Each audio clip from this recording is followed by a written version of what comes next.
Bonjour à tous, pour le 21 novembre 2020, pour la rubrique culture et écoute musicale, je vais vous demander d'écouter la valse numéro 2 de Shostakovich, que vous trouvez juste ici sur le Padlet.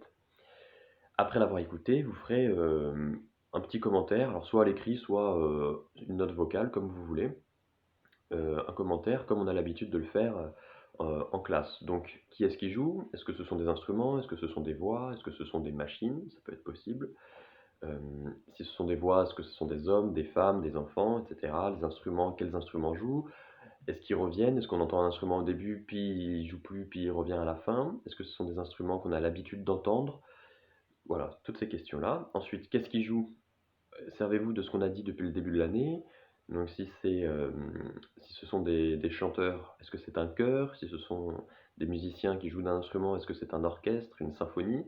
Servez-vous des éléments qu'on a pu dire sur les différents compositeurs qu'on a vus depuis le début de l'année. Et ensuite, comment ils jouent? Alors, là-dessus, donc est-ce que c'est majeur, est-ce que c'est mineur?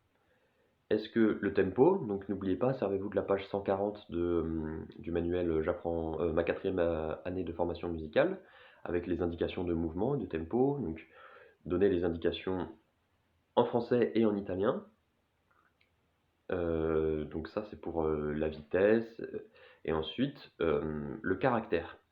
Donc là, j'aimerais trois mots, comme d'habitude, pour définir un petit peu cette pièce. Alors ne dites pas joyeux et rapide ou triste et lent, puisque ça rentre dans les questions d'avant, si c'est majeur ou mineur, et l'indication de tempo, l'indication de mouvement.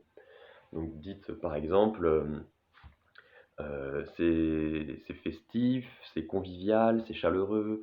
Essayez de trouver des adjectifs comme ça, des mots qui pourraient décrire cette musique. Et allez chercher un petit peu dans votre mémoire, dans votre vocabulaire, des mots pour définir cette musique. Et n'hésitez pas à passer par des, des films que vous avez vus, des livres que vous avez lus, pour vous aider à définir l'ambiance, l'atmosphère, le caractère de cette pièce. Voilà, ça c'est pour la partie culture et écoute musicale. Bonne écoute.